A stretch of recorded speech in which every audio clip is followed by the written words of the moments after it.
Fiore, the host, and Paul Hollis, author of the Hall Man series and Hall Man Publishing. Frank, what's going on? And are you ready to get happy this first 15 minutes of the day of our show? Yes, I'm normally a happy person, but I could get happier. Yeah, you'll be. I know it you make you happy, but we're not going to talk politics. We're Fiore for president in 2024. But Alexi joins us, Bracy, and thanks again, Alexi, for coming back on. And we're going to talk about your new updates, but kind of give an education to Paul and Frank why it's so important to be happy. Well, happiness, number one, raises your cortisol, your stress hormone. It lowers your feel-good hormones that your brain needs to prevent Alzheimer's, dementia, whatever, then, your heart disease, whatever. You need it for your better overall well-being, your emotional and mental health, especially our youth, because the suicide rates among them are horrific because they don't have anything to be happy about. They don't have self-confidence. They don't have self-esteem. And so just across the board, people are complaining about everything. They can't, even the little negative things, there's something to be gleaned positive in it. Like, for example, with my diagnosis with cancer, it led me to find happiness. Christopher Reeves, he said the happiest days of his life were his last 3 years. In spite of his spinal injury, it was the research that he did that he inspired so many people to, to be more educated. With all due respect, the woman that lost her daughter to a drunk driver, she started MAD. She started a big movement.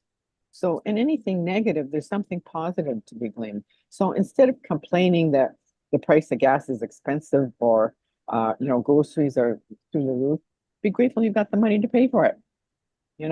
Oh, Like, there's always a bright side.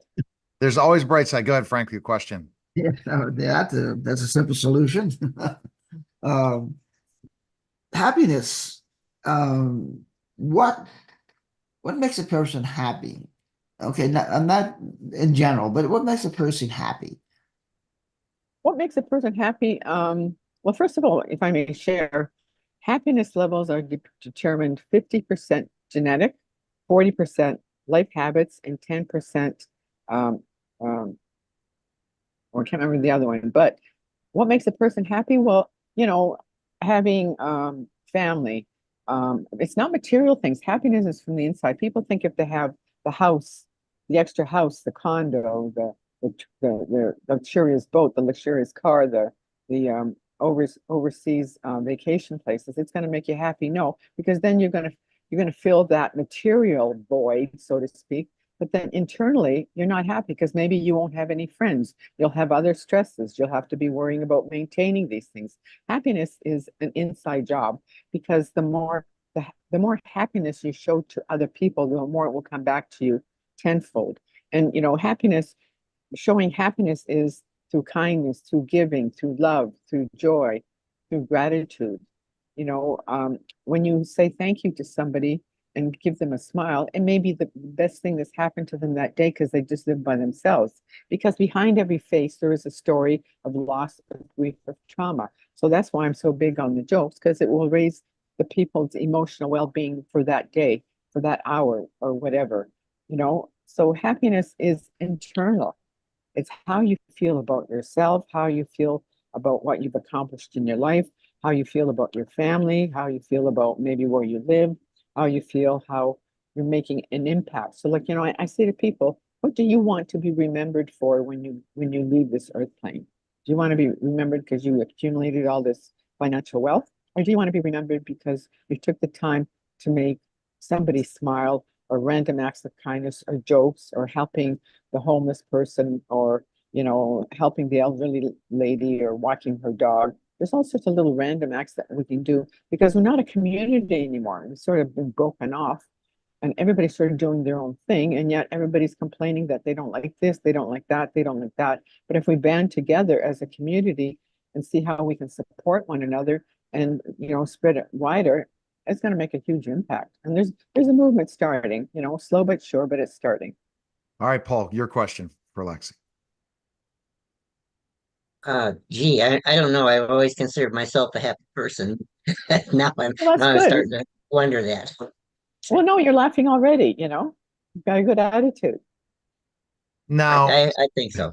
Yeah, he does. All right. Now, Alexi, what would you say about joking? How you always like to like throw a joke of some sort. Where did you get that idea from in your as a happiness Well, coach? actually, it's funny that you should say that. I used to work as a chef, and I used to freelance in the summertime working at remote fishing lodges.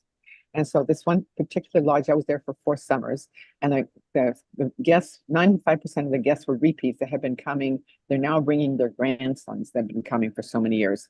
So I would go and talk to them while they're having their dinner. Well, what am I going to talk to them? Certainly not about fishing. So I started telling jokes. And so when I came back the next year, the guys recognized me. They go, "Oh, Alexi, do you have any jokes?" And so I started accumulating jokes.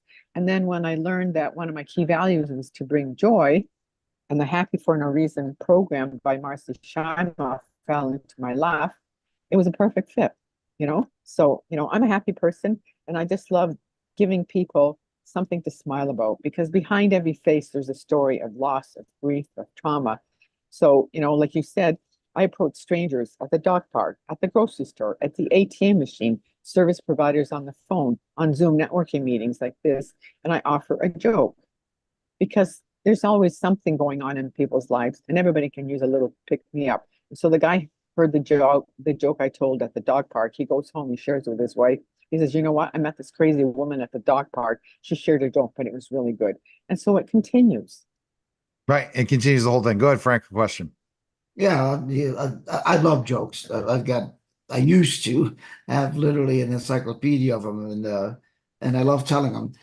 Combination of me being happy doing that and seeing people's reactions and and see how they react to those. But what if a person gets into a real hard spot and wants to get out of it? What's your advice? What strategy should they use to get happy? I mean, should they do something? Should they Yeah. uh, get involved in some way or what? Well, number one, and the first thing in the morning is commit that you're going to do three random acts of happiness to three strangers. Like, for example, buying the barista a coffee, calling the teller by her name, because everybody likes to hear their name.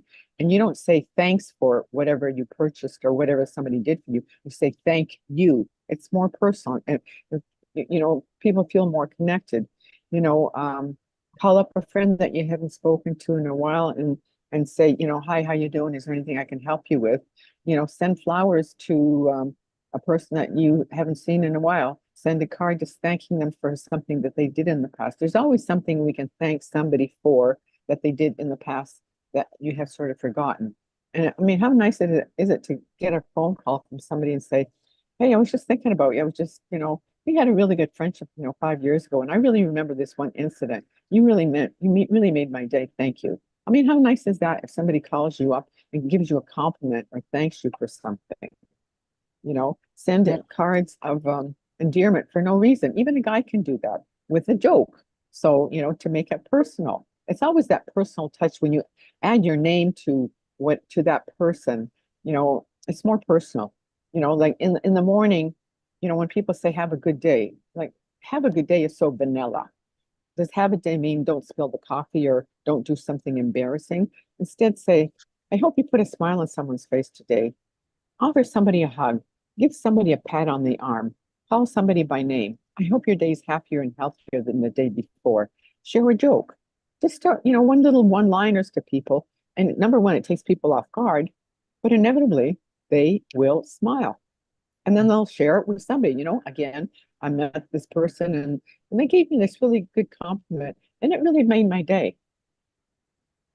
Wow. And that's definitely true. And it's something when you give those kind words, how do you help with your clients in happiness? What do you do? Well, I teach them happiness skills, I work a lot with youth and educators and parents, how to improve their self-worth, self-esteem, so they feel like they have a better promising future, because unfortunately, social skills are not taught in schools anymore. They focus totally on academia. So, everyday acts of kindness, of gratitude, of joy that parents can get their kids involved with, you automatically help, setting a table, taking the garbage out, cleaning dishwasher, folding the laundry. You know, every day you sit down as a family. What are you grateful for today? Who did you do an act of kindness for? What are you planning to do? You know, join community centers, start a garden in your neighborhood. You know, go around and visit seniors on a regular basis in your neighborhood just to say hi, how are you? So it's all sorts of little things families can get involved with, and then go determine what the kids really like, what their values are. Don't send them in force academia. Maybe they want to be an artist. Maybe they want to be involved with animals. Maybe they want to start an some kind of activist movement. So really support your kids in what they want to do, not what academia deems that they have to go to school, go to college, get a job. Some kids don't want to get a job. Some kids already have a passion of what they want to do. And there's nothing wrong with getting a job, but it's not a mold that one size fits all. Oh, definitely. Best place people can find information on you. Where can they go? My LinkedIn site is probably the best site, which is Alexi Bracy, LinkedIn, Alexi Bracy at LinkedIn. And also I have something I'd like to offer you. I don't know. I'll post it on my LinkedIn site. There's a site called Positive Prime, and it was started by Dr. Sean Akers, who's a happiness advocate. And this Positive Prime has videos on it.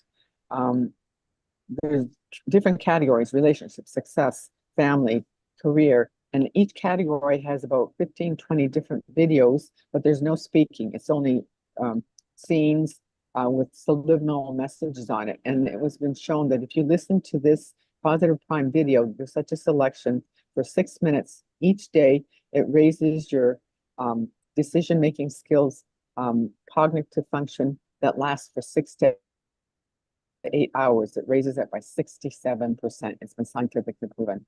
So I'd love to give you that a 10-day free trial. Awesome. Well, we appreciate it, Alexi. Thanks again. Okay. All right. That was a special simulcast of the Neil Haley Show.